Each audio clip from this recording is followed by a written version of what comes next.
여러분 안녕하세요. 뇌가 즐거워지는 지적 유희 전국민 지식력 향상 프로젝트 모든 건 연구소 올랩의 이영주입니다. 자, 오늘도 지난 시간에 이어서 한국인의 주거문화 시리즈, 오늘은 네 번째 시간인데요. 저와 함께 하실 네 분의 지식 탐구자부터 소개해 드릴게요. 지난주 활약이 참 대단하셨죠. 명지대 건축학부의 박인석 교수님 함께 하셨습니다. 안녕하세요, 교수님. 네, 안녕하세요. 박인석입니다. 네. 건축 칼럼니스트 서윤영 작가님 자리 함께 하셨어요.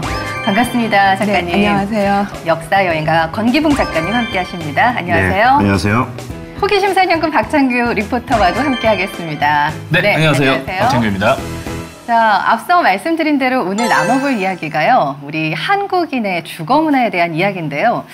우리가 왜 사람을 처음 만났을 때 통성명을 하잖아요. 뭐 안녕하세요, 저는 이영주입니다, 이렇게. 그 다음에 어떤 질문을 가장 많이 할까를 생각해봤더니 어디 사세요? 어디 사세요, 두 분은? 그 말에 참 여러 가지 의미가 담겨 있는 것 같아요. 네, 그렇죠. 저희가 일단 사람 만나면은 통성명 하고 난 다음에는 저분은 사회적 지위가 어떻게 될까라는 거를 직접 물어볼 수 없으니까 어디 사십니까? 오는데 멀지 않으셨어요? 물어보죠. 그래서 뭐 낙원구 행복동에서 왔습니다라고 말씀드리면 아, 거기는 아파트가 요새 많이 올랐죠? 아니요, 저는 아직 빌라 살고 있는데요. 이런 식으로 이것이 결국 안부를 묻는 것 같지만은 엄밀히 말하면 저분은 어느 정도 집에서 사시는가라는 하나의 기준이 되고 있다고 그렇게 얘기할 수 있겠죠. 글쎄 말이에요. 내가 사는 곳이 나를 말해준다 이런 건데 조금은 씁쓸한 그런 시대입니다. 이 시대에 대해서 박창규 리포터 또 어떤 브리핑을 준비하셨습니까? 네, 오늘 브리핑의 주제는 여러분들의 눈이 번쩍 그리고 귀가 쫑긋해지는 우리 모두의 관심사인데요. 집값, 그것도 아파트 가격입니다. 요즘 서울의 강남 아파트 가격이 올라가다 대기권을 뚫고 이제 안으로 매달아 가고 있습니다. 자, 과연 그러면 얼마만큼 올랐는지 확인 한번 해보겠습니다. 서울 강남을 대표하는 반포 주공 아파트를 중심으로 소개를 해드리면요. 소유주의 평균 나이가 70대, 입주 연령은 45년, 연륜이 느껴지는 재건축 예정 단지고요. 70년대 초반 입주 당시 이곳의 분양가가 20만 원이 채 안 됐습니다. 대략 33평형 아파트를 600만 원 수준에 살 수가 있었던 거죠. 그런데 현재 이 아파트가 지난 8월 기준으로 무려 34억 원에 거래가 됐습니다. 34억 원. 평당 1억을 넘긴 거죠. 지난 40여년간 무려 500배가 오른 겁니다. 이 아파트만 그런 게 아니고요. 통계청 발표에 따르면 서울 아파트가 평균이 2000년 이후로 3배가 올랐다고 합니다. 이렇게 아파트 값이 이렇게 오른 겁니다. 자, 이런 말들이 나오는 거죠. 아파트는 만국의 병이요. 집값은 만병의 근원이다. 아파트 값만 생각하면 마음이 아파. 아파트 아파. 오늘도 이렇게 씁쓸해지는 현실에서 쓴웃음을 지으면서 창규 브리핑 마치겠습니다. 아유, 저도 마음이 아프네요. 정말 한숨이 나오는 얘기예요. 저 어렸을 때만 해도 뭐 그 집 1000만 원 정도 있대. 그러면 오, 많다 이렇게 생각했거든요. 뭐 최근에 보니까 강남의 가장 비싼 아파트가 100억대를 넘었다는 얘기를 들었는데 와, 정말 대단합니다. 우리가 그러니까 억이라는 단어가 좀 하찮게 느껴지는 그런 시대가 됐나 봐요. 그러니까 예전에는 조금만 열심히 노력해서 이제 내 집 마련을 할 수 있겠다. 우리 함께 열심히 한번 돈을 모으고 해보자 했는데 이제는 모아도 될 수가 없는 이런 현실이 참 안타깝네요. 자고 일어나면 왜 아파트 값이 올라 있다 그러죠. 뭐 참 걱정하시고 한숨 쉬는 분들도 계시지만 사실은 살짝 뒤돌아서 웃고 계신 분도 분명히 많으실 것 같아요. 사실 집값이 자꾸 오르면요. 집이 없는 사람이야 괴롭죠. 그죠? 집값이 오르니까 내 집 마련의 꿈이 자꾸 멀어지니까. 근데 집이 한 채 있는 사람도 그냥 괜히 기분이 좋은 거죠. 부자 된 것 같아서. 근데 사실은 한 채만 있는 분들도 결국 손해라고 할 수 있어요. 왜냐하면은 보통 이렇게 평수를 늘려가는 게 자기 꿈 아닙니까? 30평형 아파트에서 40평형으로. 늘려가려고 그러면 그게 더 올라 있단 말이에요. 자기 집은 올라서 기분은 좋을지 모르지만 사실상 더 큰 집으로 이사 가기가 더 힘들어지는 거죠. 또 세금도 늘어나고요. 또 정부가 지금 뭐 세금 더 올린다 그러잖아요. 이제 그러면 이게 몇 사람이나 과연 이게 집값이 올라서 기분이 좋아하는 것이 궁금하네요. 더 이게 이유가 되는가, 말이 되는가를 좀 따져보면요. 2016년 통계가 이제 공표돼 있는데요. 주택 소유에 대한 우리나라 전체 가구 수가 한 1930만 가구쯤 됩니다. 그중에 한 채든 두 채든 자기 집을 갖고 있는 가구의 비율이 55.5%. 그러니까 한 45%는 자기 집이 없는 분들이라는 얘기죠. 그 다음에 이제 계산을 해보면 1%가 한 채만 갖고 있으신 분들입니다. 그러면은 한 채 이상에서 이제 최고로 뭐 50채 갖고 계신 분도 있다고 하는데 네. 다 해서 한 14% 정도 됩니다. 전체 가구에. 그럼 결국 집값이 막 이렇게 오르면 즐거워하는 게 말이 되는 분들은 14%라는 거죠. 그러니까 10분 중에 1분 정도가 기분 좋아하는 게 이유가 되는 사람들이고 나머지 분들은 결코 기분 좋아할 이유가 별로 이렇게 뚜렷이 않은데 사실은 55% 한 채 가지신 분들도 다들 같이 좋아해요. 아까 말씀하신 대로 뒤돌아서 웃고 계시잖아요. 근데 네. 사실은 그게 웃을 일인가 한번 곰곰이 좀 따져볼 필요가 있는 거라고 생각합니다. 정말 올라도 사실은 우리가 깔고 앉아 있는 거니까 이게 뭐 현금화가 될 수 있는 건 아니죠. 대출이 또 그대로 오르잖아요. 집값이 오르는 만큼. 근데 이 대출은 또 은행 거니까, 그러니까 내 집의 전체는 다 은행 거고 그중에 화장실 한 칸은 내 거. 뭐 이런 우스갯소리가 있을 정도로. 저희가 보통 엔겔 지수라는 말은 많이 들었잖아요. 그렇죠. 전체 지출 중에서 식비가 차지하는 비율이 높을수록 좀 살기가 팍팍하시다. 맞아요. 이거를 그대로 주거에 비유해 보면은 뭐 대출금이라든가 월세 비용, 관리비 등등 주택에 드는 모든 비용을 다 합친 거라고 할 수 있습니다. 이것이 슈밥의 지수입니다. 지금 저희가요 대충 전체 평균으로 엔겔 지수가 한 전체 10% 정도 되고 있고요. 네. 슈밥의 개수가 15%나 됩니다. 높네요. 그러니까 밥 먹고 집에 사는데 전체 25% 수익을 다 지출하고 있죠.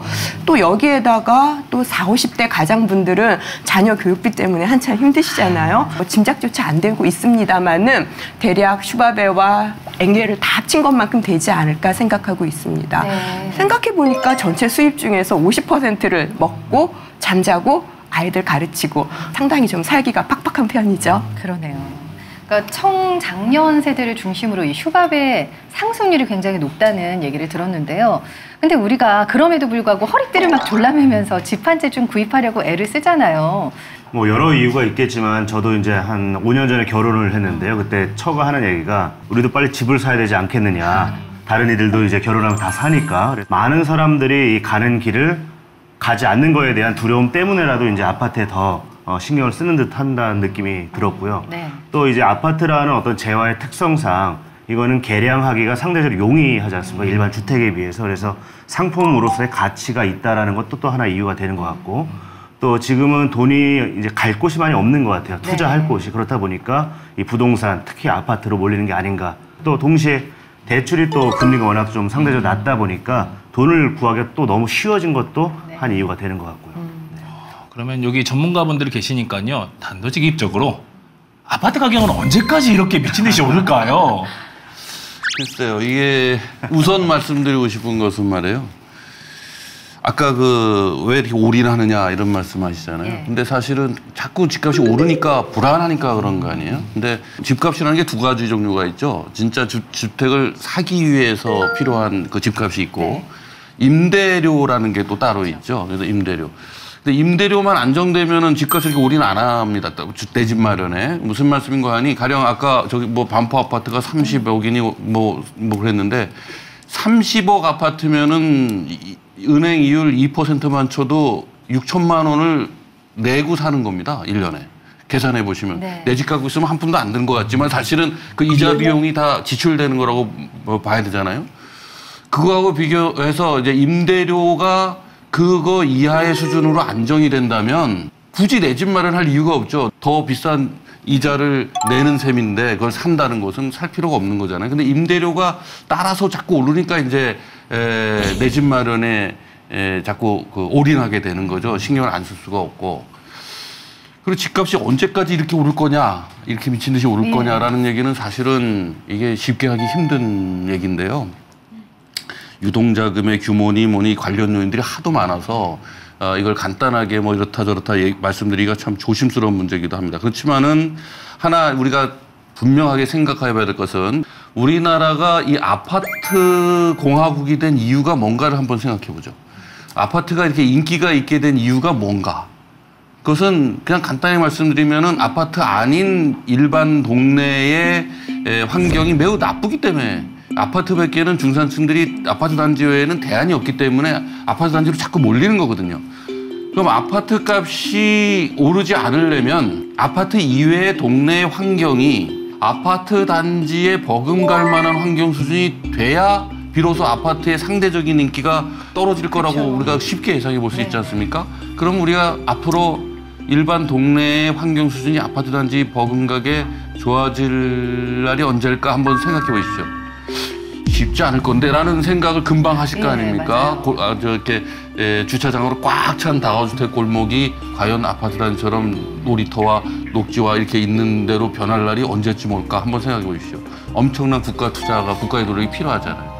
그걸 생각해 본다면 그리고 즐겁지 않은 전망이지만 네.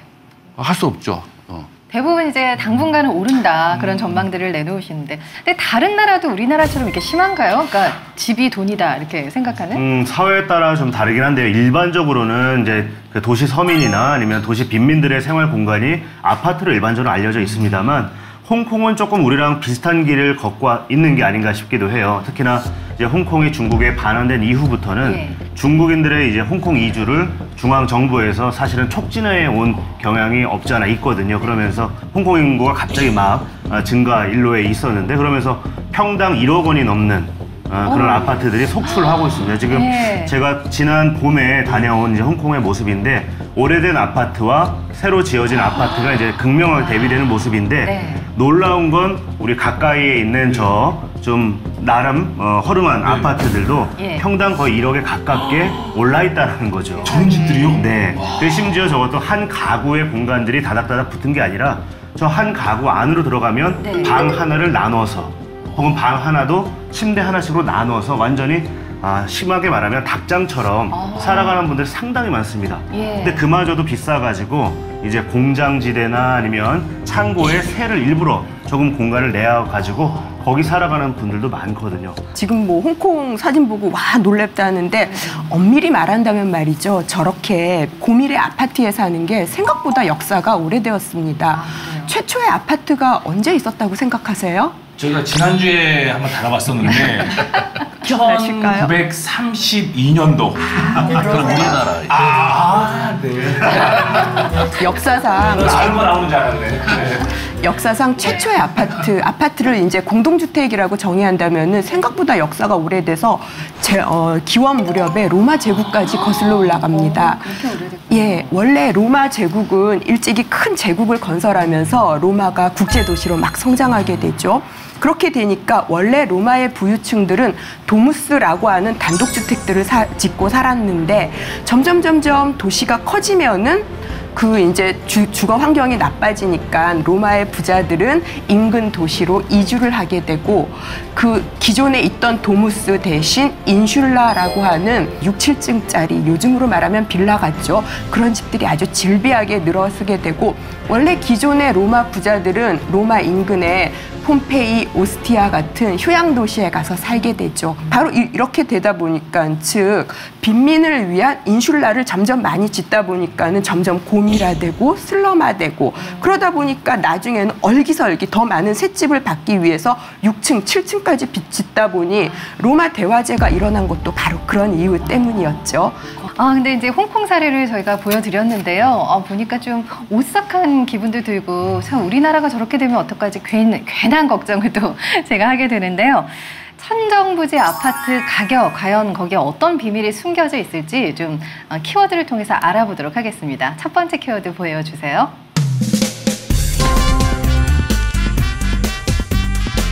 선분양 후 시공제인데요. 이게 참 언뜻 보면 참 이해하기 어려운 시스템이기도 하고 독특한 시스템인 것 같아요. 우리 왜 10,000원짜리 티셔츠 한 장을 사도 입어보고 사잖아요. 마음에 안 들면 안 사잖아요. 근데 몇 억짜리 아파트를 보지도 않고 턱 산다. 이상한 거 아닌가요?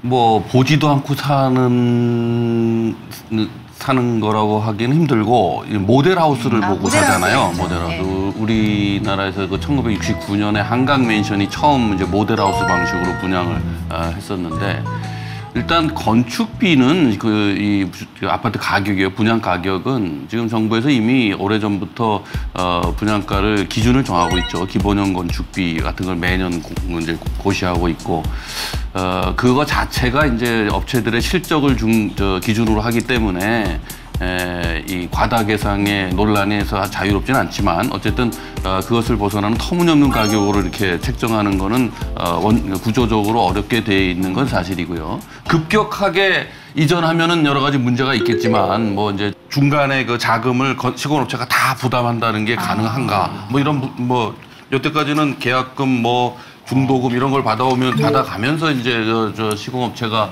그걸 해왔잖아요. 그것도 여러 가지 또 소유자 입장에서도 한꺼번에 그럼 돈 내고 들어가란 말이냐 마지막에 뭐 이런 얘기도 있을 수 있고. 근데 그것도 해법이 없는 건 아닙니다. 장기적으로는 입주 후에 나눠서 내면 어때요? 그죠? 입주 후에 나눠서 내는 방법도 생각해 볼 수 있죠. 그럼 그 기간에 이자 부담은 뭐 그 정도를 공공이 좀 부담해 줄 수도 있고 입주자가 저리로 부담을 하는 방법, 이건 사회적인 그 합의에 의해서 하면 될 것이고 그걸 어쨌든 그건 다 기술적인 문제이고요. 100% 선시공 후분양이 되는 게 저는 맞다고 생각합니다. 안 그래도 요즘 뭐 후분양제 한다 그런 광고들을 심심찮게 보는데 아직도 좀 갑론을박 논쟁이 뜨겁습니다. 근데 제가 제일 많이 들은 얘기는 저렇게 하면 건설사들 다 망한다. 그 얘기를 제일 많이 들은 것 같은데요. 어떤 문제점들이 있을까요? 사실은 뭐 후분양제로 이제 가는 게 궁극적으로 맞겠지만 갑작스럽게 이제 가는 게 사실 쉽지만은 않거든요. 왜냐하면 이 70년대부터 이제 이 선 분양 후 시공제를 많이 한 이유 중에 하나는 공사 기간을 좀 단축하기 위해서 그리고 자금 조달을 좀 원활하게 하기 위해서 한 건데 지금 갑자기 이렇게 하게 되면 이제 중소 이제 건설사와 대형 건설사 사이에 양극화 현상이 발생할 수도 있습니다. 이 돈을 크게 자금을 동원할 수 있느냐 없느냐를 가지고 시장이 완전히 양극화가 될 수 있기 때문에 이제 문제가 되기도 하고요. 또 주택 공급이 갑자기 좀 줄어들 수 있는 문제도 있습니다. 돈이 이제 자금이 달리게 되면 지어낼 수가 없잖아요. 결국 그렇게 되면 수급의 불안정 때문에 결국 소비자들이 큰 또 영향을 받게 되는 거죠. 뭐 물가 앙등 그리고 부동산 또 폭등 문제가 있을 수 있기 때문에 갑작스럽게 하기는 쉽지 않지만 장기적으로는 분명히 한번 생각해 봐야 되는 그런 제도가 아닌가 싶습니다. 한 가지 더 붙이자면요. 맞는 말이지만 가만히 생각해 보십시오. 우리가 빌라라고 부르는 다가구 주택, 다세대주택 분양한 광고하는 거 보셨죠? 그건 100% 후분양입니다. 그렇잖아요. 져놓지도 않은 다세대주택을 분양받겠다고 계약하는 분 보신 적 있어요? 다 져놓고 하잖아요. 이미 이 작은 시장에서는 영세 건설업체들이 하는 오히려 그 시장에서는 100% 후분양을 하고 있습니다. 그렇지 않으면은 아무도 안 사죠. 근데 오히려 이제 그 대기업이 하고 있는 아파트는 선분양을 하고 있단 말이에요. 이건 좀 이상하지 않은가라는 생각을 해볼 필요가 있죠. 더 문제는 집의 내부만 보고 모델하우스, 집의 내부만 보고서 구입 여부를 결정해야 되는 상황이죠. 맞아요. 그러니까 그건 무슨 얘기냐면은 자연스럽게 자신의 공간만을 신경 쓰게 되는 거죠. 자신의 공간만을. 그러니까 이게 뭐 거실이 얼마나 멋지냐, 주방이 얼마나 멋지냐 이것만 신경 쓸 뿐이지 그 동네, 단지죠, 결국은. 그 단지 내부의 이웃과의, 옆집과의 관계가 어떻게 지금 이게 구성되어 있는지, 옆동과의 관계는 어떻게 구성되어 있는지, 이걸 알재간이 없는 거죠. 물론 뭐 바깥에 모델하우스 바깥에 이렇게 모형을 만들어 놓긴 했지만 그거 가지고서 이렇게 실감 있게 그걸 판단하기는 힘들죠. 그러니까 결국 이런 선분양 후시공제라는 게 모델하우스, 자기 집 내부만 보고 구입 여부를 선택하게 한다는 점 때문에 사람들을 더더욱이, 아파트가 원래 그런 비판을 많이 받지만 더더욱이 자신의 그 생활만을, 자신의 생각만을 하게 만드는 그 경향을 이렇게 촉발시키는 그런 그 요인의 하나가 된다고 볼 수 있죠.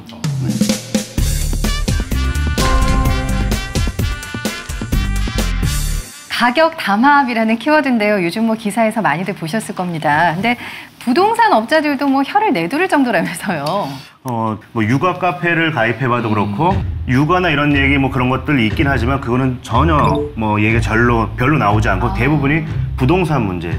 특히 최근에는 뭐 언론에도 많이 나오긴 합니다만 뭐 허위 매물 어떻게 신고하자 혹은 시청에다가 어떻게 이제 민원을 넣자 그리고 심지어 자체적으로 이 서명 운동도 뭐 벌이고 있는 정도고 뭐냐면 이제 뭐 전철이나 뭐 기차 노선을 어떻게 유치할지 사실은 많은 분들이 부동산에 모든 이 신경을 쏟고 있다라고 느껴질 정도로 어마어마한 그런 느낌을 받았고요.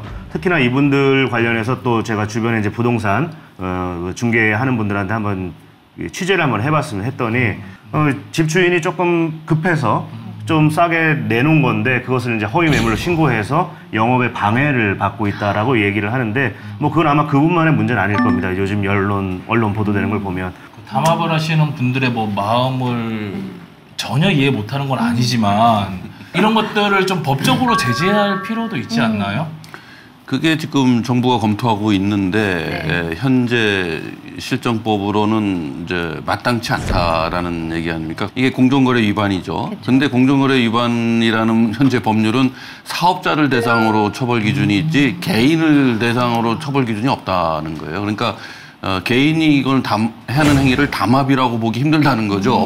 사업자들이 하는 담합으로 이 간주가 안 된다는 거죠. 그래서 지금 검토하는 게 이제 뭐 예컨대 공인중개업의 영업을 방해하는 행위다. 아까 말씀하셨듯이 거짓 매물로 신고하고 뭐 이런 거. 그런 영업방해 정도가 현재 법으로 가능한 처벌 방법인데 어떤 식으로든지 이거는 좀 제어가 돼야죠. 아, 정말 우리가 집값에 대해서 굉장히 좀 촉각을 곤두세우고 있는 것 같은 게요. 집에 뭔가 이렇게 하자가 있으면 고쳐야 되잖아요. 근데 집값 떨어질까 봐 휴시한다면서요. 네, 제가 직접 경험도 했는데요. 지난 2007년이었습니다. 그때 제가 방송사에 이제 기자로 활동하고 있던 시절인데 제보를 받았어요. 그 강남구 도곡동에 아주 고가의 아파트에 물이 샌다는 이제 제보였었습니다. 그래서 이 제보를 한 분은 거기 세입자였고 집 주인에게 연락을 했더니 전혀 그런 일이 없다라고 이제 잡아떼기 시작하는 거죠. 그리고 관리사무소에서도 뭐 당신들을 나는 들여 보내줄 뭐 권한도 없고 의무도 없다 하면서 이제 계속 거부를 해가지고 취재가 쉽지 않았던 기억이 있는데 이유는 그겁니다. 집값이 떨어질까봐. 반면에 이제 세입자 입장에서는 너무 불편하고 아무도 신경 써주는 사람이 없으니까 알려야 됐던 거고. 가격 담합 문제하고는 좀 다른 문제인데요. 이거는. 자기 집값 떨어지는 거에 대해서 초연할 사람은 별로 없죠.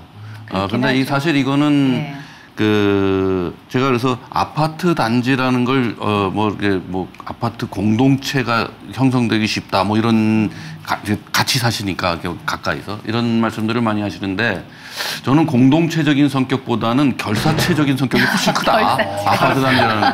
왜냐하면 이건 공동소유자 집단이거든요. 공동소유자 재산에 대한. 그래서 이건 여차하면 결사체로 변신을 하십니다. 이분들이 혐오시설 들어오는 거에 반대한다든가 뭐. 근데 이 가격 떨어지는 거에 대한 그 우려의 문제도 이제 비슷한 건데요.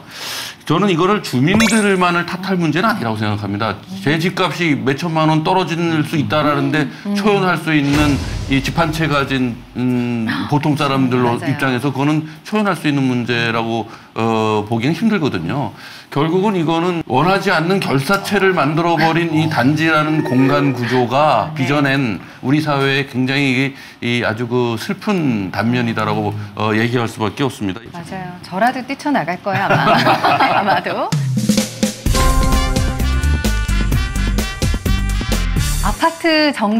아파트 정책이라는 키워드가 나왔는데요. 그런 말 혹시 들어보셨어요? 그러니까 아파트에 한해서는 그러니까 시장이 늘 정책과 반대로 간다. 이런 얘기가 있더라고요. 이게 아파트뿐만 아니라 주택이라는 상품의 아주 좀 독특한 특성인데요.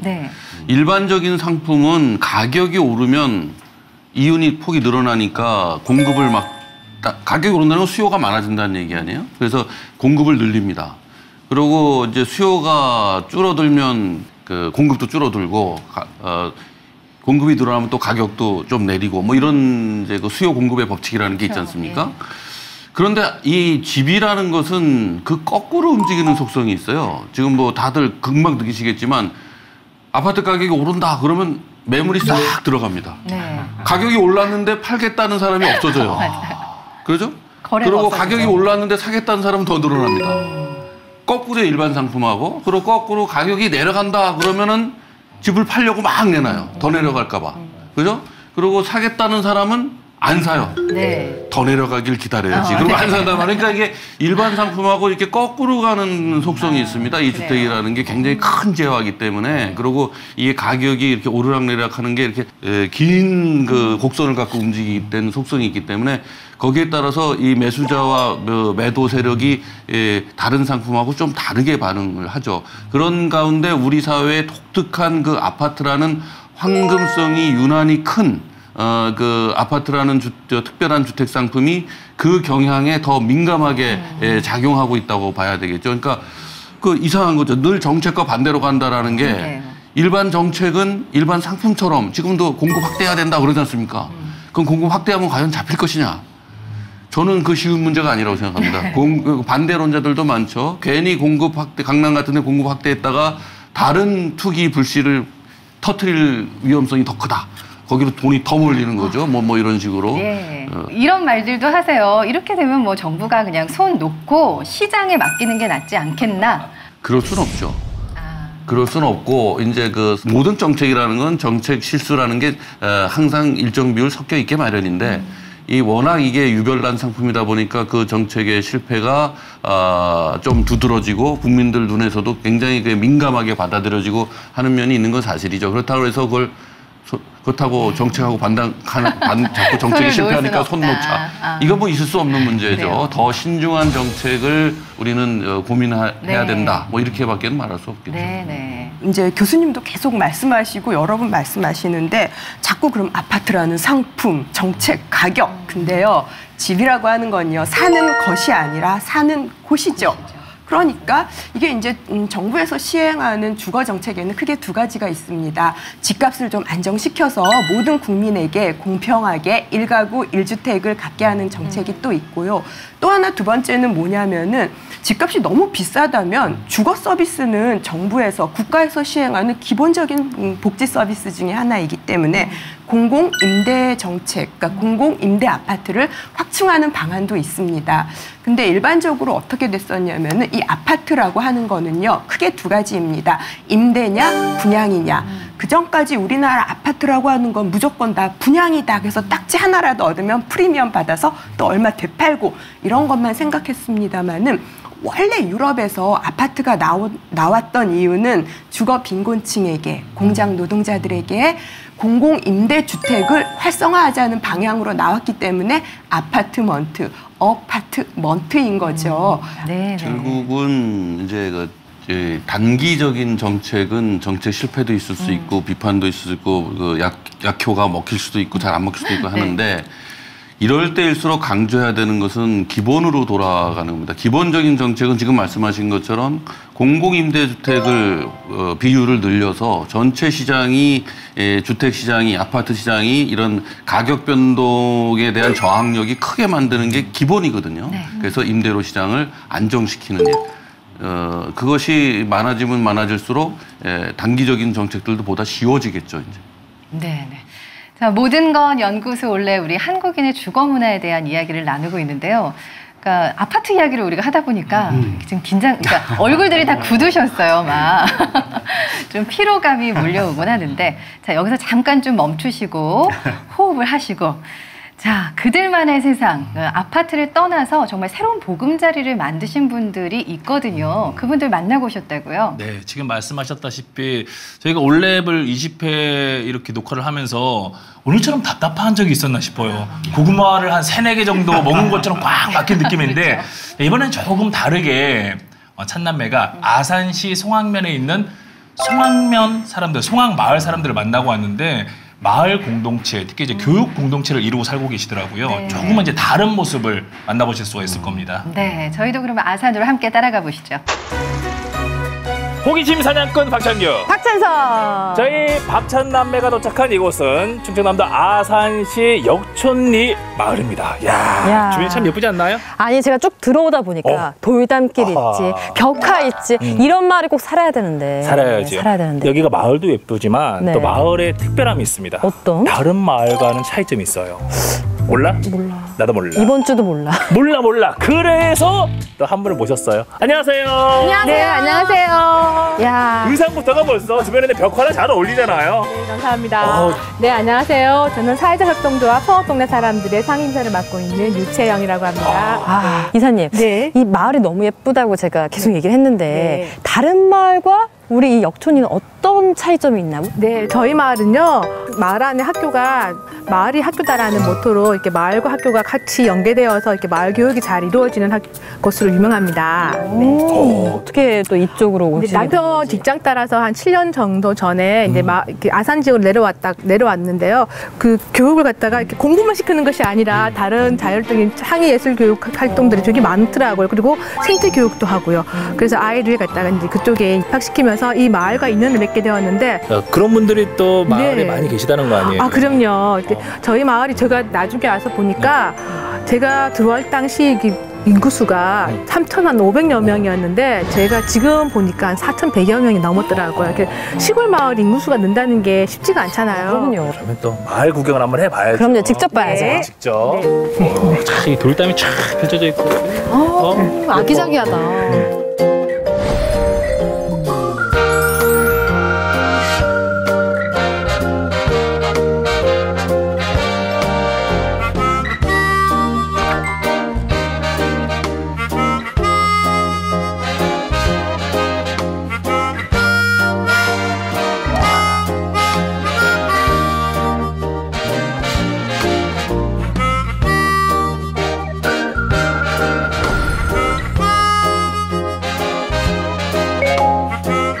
그래서 저희가 이제 마을 교육도 하고 사람들이 모여서 놀기도 하고요.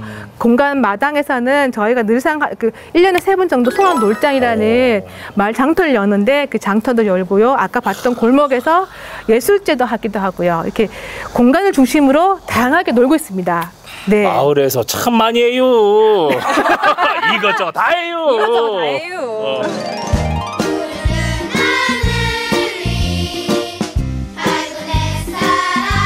얘들아, 재밌니? 재밌어? 그래, 같이 놀자. 그래. 이거 뭐야? 그네. 둘이 탈 수 있는 거다.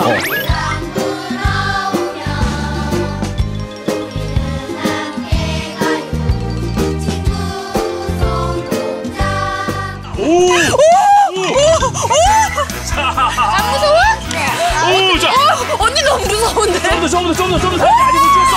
아니 보니까 애들이 웃음이 끊이질 않아요. 근데 옆에서 선생님이 밧줄을 그냥 이렇게 여리여리한 선생님이 밧줄을 아주 힘있게 당겨주시더라고요. 지금 팔에 근육이 남달라, 역시나 남달라. 예전부터 계속 이걸 해오셨던 선생님이신가요? 선생님들이 아니고 저희 학부모가 지원을 하고 있습니다. 네. 그래서 이제 1학년부터 2년 동안 지금 계속 생태 지원단에서 활동을 하고 있고요.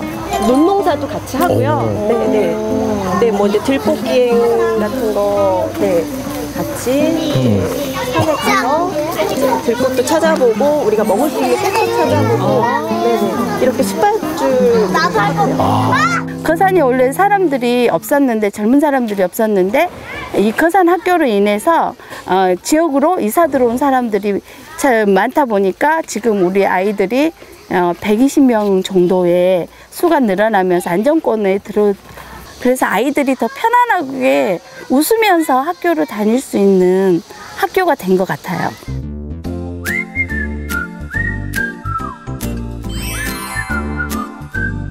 아, 좋다. 그러니까 화단도 잘 꾸며놨다. 벌써 개들부터가 자유롭잖아. 그러니까 자유로워. 마음껏 짖어. 그러니까 짖어. 짖어도 상관없어. 짖어. 네. 안녕하세요. 아유, 야, 이렇게 많이들 모여 계시네요. 네, 그러니까요. 그러면 어떻게 이렇게 내외가 뭐 어떻게 다 동네 주민이십니다. 다 다른 네네네. 아, 그래요? 마실 나오셨구나. 예. 그럼 이 집 주인은 누구신 거예요? 저희 집입니다. 아. 오, 야, 또 온다, 또 온다. 예, 누구예요, 여기는? 누구예요? 저희 앞집입니다. 예, 앞집 애기예요. 앞집 애기예요? 아, 그러면 지금 선생님은? 그 집의 옆집. 아, 여기 앞집의 옆집. 그 다음에 이 집. 집 주인. 저는 여기에 대각선집. 아, 대각선지고 우리 여기는? 여기 일단 이 집. 야, 앞집 옆집 할 거면서 이렇게 다 이렇게 소통이 잘 되는 마을인가 봐요. 근데 저희 집 좀 구경시켜 주시면 안 돼요? 네. 어디로 들어가야 되는 거예요? 네, 이쪽입니다. 아, 문이 여긴가 봐요. 아니, 이 집은 창밖에 풍경이 그냥 온전히 다 들어와. 저희가 이곳에 원래 설계할 때는 문이 없었어요. 근데 이제 텃밭을 가꿀 계획을 하다 보니까 이곳에서 바로 따다가 싱크대에서 조리해서 먹어야 돼가지고 없는 문을 냈거든요. 식구에 맞는, 네. 가족에 맞는 맞춤형 집인 거네요. 네, 맞아요. 저희 가족이 그 라이프 스타일에 맞춰서 설계를 한 거예요. 네. 그리고 저는 딱 봤던 게 이 오디오 시스템. 지금 보세요. 되게 많은데요? 볼륨을 키워도 주변에서 뭐라고 할 사람이 없으니까. 누가 뭐라고 할 거야? 귀뚜라미가 뭐라고 할 거야? 개구리가 뭐라고 할 거야? 새들이 뭐라고 할 거야? 오히려 음악을 틀으면 앞집, 옆집 다 음악 소리 듣고 올 수도 있을 것 같아요. 네, 저희가 실제로 그렇게 모여서 네, 사랑방처럼 모여가지고 같이 담소도 나누고 과일도 나눠 먹고요. 실제로 그렇게 자주 모입니다. 음악 감상실 역할도 하는 거네요. 네, 정말 그래요. 아, 재밌겠다. 이런 환경에서 자라는 게 애들한테 더 나중에 장기적으로 애들한테 그 역량을 키워줄 수 있는 기회가 되고요. 지금은 아이들이 동네 18명이어가지고 뭐 길거리에서 자전거도 타고 축구도 하고 그런 게 너무 좋아가지고 내려서. 그 동네에서 그 재능 기부를 하시거든요. 저 같은 경우에는 이제 생태를 공부를 했고 하다 보니까 동네 아이들이 다 악기를 다루시는 분은 악기를 가르쳐 주시기도 하고 미술도 하고요, 도예도 하고요. 부모님들은 다 선생님이 되는 거고, 네. 자연이 선생님이 되는 거고. 네, 맞아요. 네. 마을이 학교가 된 거예요. 예. 마을이 학교다. 네. 이사 오고 싶네요. 저 옆에 주민으로 받아주시나요? 아, 그럼요. 저도 받아주나요? 받아주시나요? 그럼요. 받아주시나요? 그럼요. 네. 그러면 저 이렇게 땅 요만한 거 하나만 주시나요? 다른 같이 살자. 잘 봤습니다. 일단은 뭐 날씨가 너무 좋은 가운데 마을이 더 예뻐 보이고요. 그러니까 마을이 학교가 되고 선생님들이 다 이제 학부모님들이고 아이들의 표정이 막 살아있네요. 그러니까요. 요즘 아이들 사실 학교 가기 싫어하잖아요. 여기는 학교 가는 거를 그렇게 즐거워한다고 네. 아이들이. 그래서 제일 무서운 말, 싫은 말이 너 자꾸 이러면 학교 안 보낸다. 안 돼요. 가야지 이제 놀 수가 있으니까 뛰어놀면서 네. 배우고. 예. 글쎄, 이 전문가들이 보시기에는 그러니까 저런 공동체 마을이 어떻게 대안이 좀 될 수 있을까요? 당연히 더 많은 분들이 이제 추구할 만한 주거 문화라고 할 수 있겠죠. 근데 이제 문제는 그렇게 하실 수 있는 분이 얼마나 되겠는가라는 거죠. 어떻게 보면은 그 경제적인 손해를 감수하는 부분도 있을 것 같고요. 네. 순전히 그 주민들 스스로의 필요나 욕구에 의해서 만들어낸 삶의 방식이잖아요. 얼마나 많은 분들이 저런 길을 갈 수 있을까가 사실은 한계라고 할 수 있죠. 네. 그러니까 국가의 어떤 지원 시스템이 아파트 단지의 건설을 지원해오던 그런 일변도의 그런 방식에서 저는 다양한 삶, 정말 개인들이 원하는 삶의 방식을 지원해 줄 수 있는, 도와줄 수 있는 방식으로 좀 틀어야 된다. 또 다른 또 원하는 방식이 또 다른 모델이 얼마든지 생겨날 수 있지 않습니까? 그게 또 불가능한 게 아닌 게요. 저도 정말 저런 아파트 결사체 말고 진정한 마을 공동체에 살고 싶은데 요즘 지자체들이 조금 이렇게 지방에 가면은 인구가 소멸하고 있다 그런 말씀들도 많이 하시잖아요. 그럼 소멸하는 인구를 저항하기 위한 수단으로 뭐 공동체 마을 정말 좋지 않을까요? 예. 그 마을을 보면서 내 아이도 저런 곳에 가서 교육을 시키고 싶다 이런 생각들을 아마 하셨을 것 같은데요. 이게 학교를 중심으로 한 교육 공동체에 좀 많은 분들이 꾸준히 관심을 가지시죠. 그렇죠. 우리가 아파트 집을 팔고 교회로 나가고 싶어도 사실 제일 걸리는 거는 아이들의 교육, 뭐 육아, 학교 이런 부분이잖아요. 네네. 근데 화면에서 봤던 학교는 반대로 학교를 통해서 그 중심으로 학군이 형성이 되고 이제 사람들이 몰리다 보니까 오히려 지금은 집값이 더 올라서 또 문제라고 하더라고요. 더 많은 사람들이 오려고 하다 보니까 이제 학교에 들어갈 수도 없고 정원은 차버리고. 네네. 그러니까 사는 곳보다 이제 교육에 더 무게가 실리다 보니까. 근데 우리 사는 곳도 그렇잖아요. 학군에 따라서 아파트 가격이 좀 오르기도 하고 그러죠. 네, 사실 좀 이 역사랑도 많이 관련이 있습니다. 학군의 문제, 이 부동산의 문제, 그리고 역사가. 네. 지난 1968년 1월 21일에 아주 큰 사건이 벌어지거든요. 이른바 121 김신조 사건. 네, 김신조와 그 30여 명의 이제 무장 대원들이 청와대를 습격하는 이제 그런 사건이었던 거죠. 난리가 난 겁니다. 한국 내부가. 근데 이틀 뒤에 또 큰 사건이 벌어져요. 푸에블로호 납치 사건.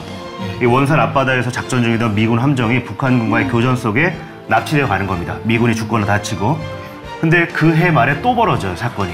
울진 삼척 무장공비 사건. 예. 후방 중에 후방이 이제 뚫려서 완전히 이제 쑥대밭이 되는 사건이 벌어지는 겁니다. 한 해에 그렇게 큰 사건이 3개나. 그게 집값이랑 관련이 있는 거예요? 관련이 있습니다. 네. 많은 사람들이 이제 너무나 두려운 거예요. 왜 68년이면은 한국전쟁이 멎은 지 15년밖에 안 됐을 텐데 이제 막 전후방 상관없이 청와대 주변까지 막 이제 전투가 벌어지니까요. 그래서 많은 이들이 동요하는 겁니다. 왜? 한강을 넘어서 피난을 하더라도 전쟁 벌어지면 넘을 수 있는 다리가 2개밖에 없는 거거든요. 한강 인도교와 한강 철교. 예. 당연히 사람들은 동요하고 이제 정권 지지도도 막 떨어지는 겁니다. 그래서 빨리 사람들의 민심을 좀 수습해야 되겠다 해서 인구를 먼저 강남으로 이전시키자. 미리부터. 그러면 전쟁 혹시 벌어져도 피난이 용이하지 않겠느냐. 누구도 근데 문제는 강남 개발해서 분양을 해도 이주를 안 하는 거예요. 네. 왜? 중요한 좋은 학교들은 다 강 2개에 있었으니까. 근데 68년이면 한국전쟁으로 우리가 다 쑥대밭이 된 이후에 자녀 교육에 올인하던 시기거든요. 내 아이에게 고등교육을 시키겠다. 근데 학교는 강북에 있다 보니까 아무도 이사를 안 가는 겁니다. 그래서 대통령이 직접 나서서 설득을 해요. 그래서 가장 이제 유명하다는 학교인 경기고 이제 동창회와 이제 그 학부모들을 만나서 직접 사실은 설득을 합니다. 당신들이 먼저 학교를 강남으로 이전해 가면 이 학교는 영원토록 내가 개발하지 않고 이 공부 교육의 공간을 쓰겠다.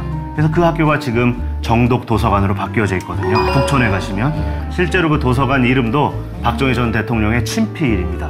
네. 그리고 경기고가 가고 이제 뭐 서울고나 하나둘 가면서 이제는 전혀 없던 현상이 탄생하죠. 말죽거리 신화. 가지 말라고 말려도 이제 다 강남으로 가는 겁니다.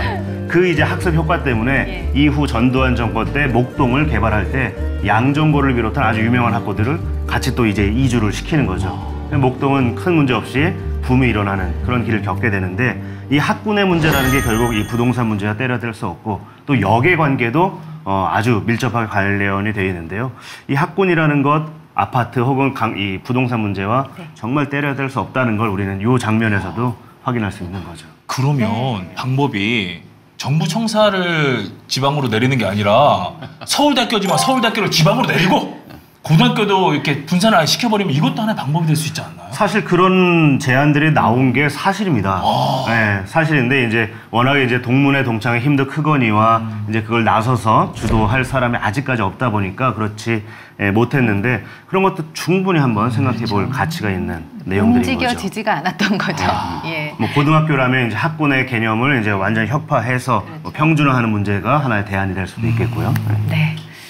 자, 이렇게 교육을 중심으로 한 공동체 마을 이야기까지 좀 나눠보셨는데요. 아이들이 뭐 마음껏 소리 지르고 뛰어다니고 이런 모습도 너무 보기 좋고요. 또 내 집을 또 내 마음대로 이렇게 뚝딱뚝딱 좀 고칠 수가 있다는 점도 큰 매력인데 권 작가님 뭐 그냥 우리 일반 아파트에서는 좀 불가능하잖아요. 그렇죠. 그래서 저도 좀 고민을 많이 했습니다. 이제 가구를 이루면서 그러니까 결혼을 하면서 과연 집을 어떻게 해야 될까 고민을 했는데 정말 영혼까지 다 끌어모아서 무언가 뭐 전세를 하든 집을 사든 하려고 했는데 너무 마음에 드는 게 없는 거예요. 고민을 해보니까 그 돈을 가지고는 이제 변두리에 이제 집을 살 수가 있는 건데 어차피 거기서도 1터까지는 한 1시간 정도 걸리는 거예요. 그래서 아예 좀 더 생각을 해서 1시간 한 20분이나 1시간 거리를 아예 나가버리자 해서 찾아보니까 마음에 드는 곳들이 보이더라고요. 그래서 땅은 좁은데 좀 생활 공간을 좀 넓게 하고 싶어서 찾은 곳이 이제 타운하우스라는 이제 형태였고, 또 이곳은 테라스에 나가면 새소리, 뭐 물소리, 바람소리 다 들을 수 있는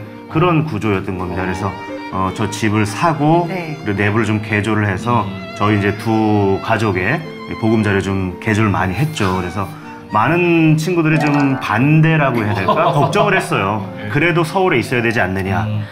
근데 너무 보기가 좋고 자연과도 접해 있고. 박 교수님도 아파트 사시다가 이제 집으로 가신 지 좀 오래 되셨죠? 저는 뭐 장점밖에 없다고 생각하고 지금도 그렇게 즐겁게 살고 있어요. 네. 친구하고 두 집을 같이 지었습니다. 저 녹지하고 붙은 땅을 골라가지고요. 그래서 그 과정을 제가 책으로도 썼는데 그 제목이 아파트와 바꾼 집이에요. 아파트와 바꾼 실제로 집. 제가 아파트에 살다가 그 아파트를 팔고 그 돈으로 지은 집입니다. 제가 무슨 뭐 떼부자도 아니고 뭐 흔히 하시는 걱정들 있잖아요. 단독주택으로 갔을 때 방범 보안 문제 없느냐? 전혀 없습니다. 또 관리비 비싸지지 않느냐? 오히려 싸집니다. 그 얘기를 굉장히 좀 길게 해야 되지만 설계만 잘 하고 땅 이 위치만 적절하게 고르신다면 아파트보다 모든 면에서 뛰어난 집을 가질 수 있다. 저는 감히 그렇게 주장합니다. 제가 그렇게 했습니다. 그리고 실제로 앞에서 막 고기도 구워 드시고. 그 처음에는 뭐 일주일이 멀다 하고 고기를 구웠죠. 근데 그것도 이제 일상이 되니까 뭐 몇 번 안 합니다. 1년에. 뭐 특별하지가 않아지니까. 주변에서 많이 놀러 오지 않나요? 지인분들이? 그게 굉장히 중요한데요. 그게 굉장히 중요한 게 이 단독주택은 저는 아파트도 그렇게 될 수 있다고 생각하는데 단독주택은 옆집 사람들의 삶의 한 부분이 보이잖아요.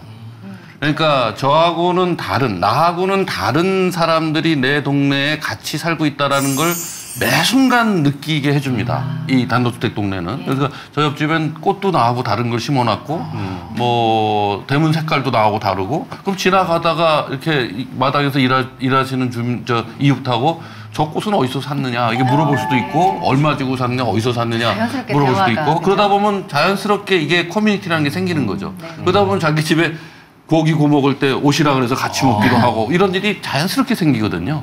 근데 아파트는 옆집의 삶을 이렇게 눈치채게 해주는 구석이 한 톨도 없잖아요. 그냥 문짝밖에 안 보이고 아무것도 안 보이잖아요. 그러니까 매 순간 자신이 혼자라는 걸 계속 느끼게 해주는 집이라 그럴까요? 오히려 거꾸로 반대로. 저는 근데 아파트도 얼마든지 그렇게 바꿀 수 있다고 생각합니다. 모든 집들이 비록 이렇게 층층이 쌓여 있지만 모든 집들이 살고 있는 개인들은 다 다른 사람들이잖아요. 나와는 다른 사람. 나와는 다른 사람들이 내 옆에 또 내 위에 내 아래 살고 있다라는 거를 매 순간 느낄 수 있게 설계할 수 있다고 생각해요.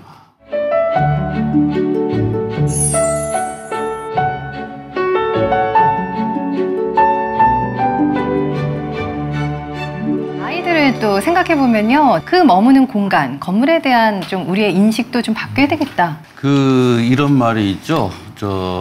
처칠이 한 말입니다. 우리는 건물을 만들지만 건물은 다시 우리를 만든다. 이런 말이 있잖아요. 그거 생각해보면 아주 무서운 얘기입니다. 사실은 이게 우리가 어떻게 건물을 만들고 공간을 이렇게 설계하느냐에 따라서 우리 자신이 그거에 지배에 영향을 받는다는 얘기죠. 심각한 영향을. 아주 쉽게 생각해 보시면요, 우리가 흔히 그냥 상식적으로 그 얘기를 하고 있습니다. 우리 사실 시골에서 이렇게 시골에 혹시 가셨을 때 거기서 그냥 까맣게 햇빛에 타서 물장구 치고 노는 애를 이렇게 보고 있으면은 자기도 모르게 우리 집에서 지금 미술학원 거쳐서 산수학원 갔을 우리 애를 하고 비교를 이렇게 하게 되잖아요. 그러면서 얘들은 나중에 크면은 이 생각 자체가 다를 거야라는 생각을 그냥 하잖아요. 우리 자연스럽게. 그게 사실이잖아요. 그러니까 공간의 그 환경이, 그리고 다시 말하면 건물이 우리의 삶을 바꾸는 거고 생각을 바꾸는 거잖아요. 사실 학교도 사실 자세히 들여다보면 예전에 연병장 같았던, 사열대 같았던, 막사 같았던 말 그대로 군대 시설이 그냥 운동장으로 조회대로 사실 교실로 바뀐 면이 없지 않아 있거든요. 일제 때부터의 구조가 쭉 많이 이어져 오다 보니까 그런 면에서 이 학교든 이 사가소, 이 유치원이든 이런 것들도 한번 좀 사실은 우리가 눈여겨봐야 되지 않는가 하는 생각이 듭니다. 왜? 살아가는 공간과 공부하는 공간이 우리의 많은 성격과 또 생각하는 어떤 경로를 결정할 거기 때문에 그렇죠. 네. 예, 결국은 뭐 건물 하나에만 국한된 문제가 아니라 이 사회, 도시 자체를 좀 바꿔야 가능한 일인 것 같은데. 예, 저는 그래서 이 건축이나 뭐 도시나 이 설계하고 계획해야 되는 일 아닙니까? 우리 결국 이 아파트 단지도 누군가가 그런 계획을 했고 설계한 거고 그런 모습으로 이런 집들이 아파트든 건물이든 단독주택이든 뭐든 간에 저는 우리 사회가 꼭 지켜야 될 중요하게 생각해야 될 원칙이 저는 두 가지는 꼭 기억을 해둬야 된다고 생각합니다. 하나는 모든 사람들이 우리가 함께 사는 이 공공공간에 기대어 사는 집으로 만들어야 된다. 자신들만의 이렇게 결사체를 만들어서는 안 된다라는 거죠.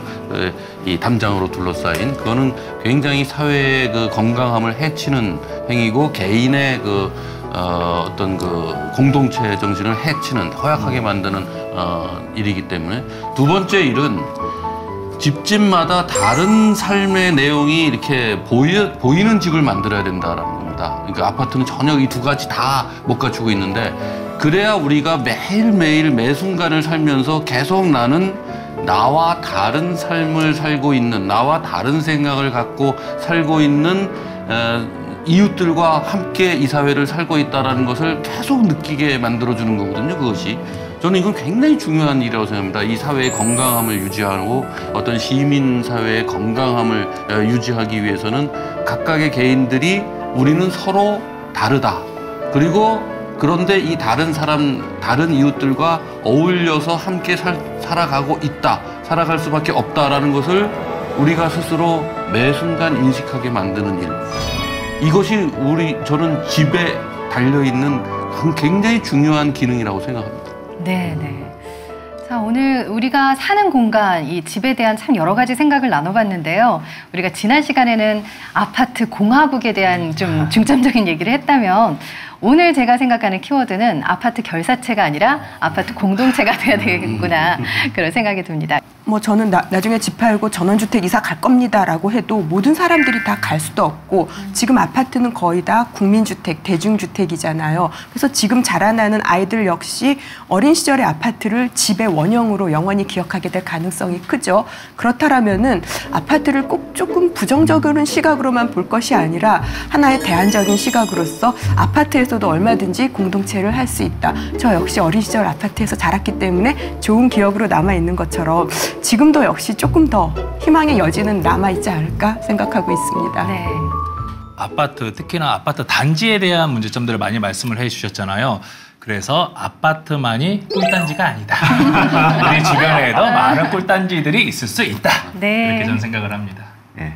오늘 시간 거치면서 저는 좀 계속 암울한 느낌이었는데 좀 빛을 본 듯한 느낌이에요. 아파트 단지가 갖고 있는 한계를 극복하기 위한 시도들이 계속적으로 나오고 있고 그런 것들이 점점 개선되어가는 모습에서 그래도 좀 빛을, 희망을 좀 느껴봅니다. 네. 자, 내가 사는 곳이 내가 누구인지를 말해준다. 이런 얘기를 나눠보니까 이게 뭐 아파트 브랜드, 뭐 집값만의 얘기는 아니구나. 아마 오늘 이야기를 들으시면서 여러 가지 생각들을 마음속에 품으셨을 것 같습니다. 자, 모든 건 연구소 올랩 한국인의 주거문화 오늘 4번째 시간으로 함께 하셨고요. 다음 주 이 시간에는 또 새로운 이야기로 여러분들과 함께 하겠습니다. 시청해주신 여러분 고맙습니다.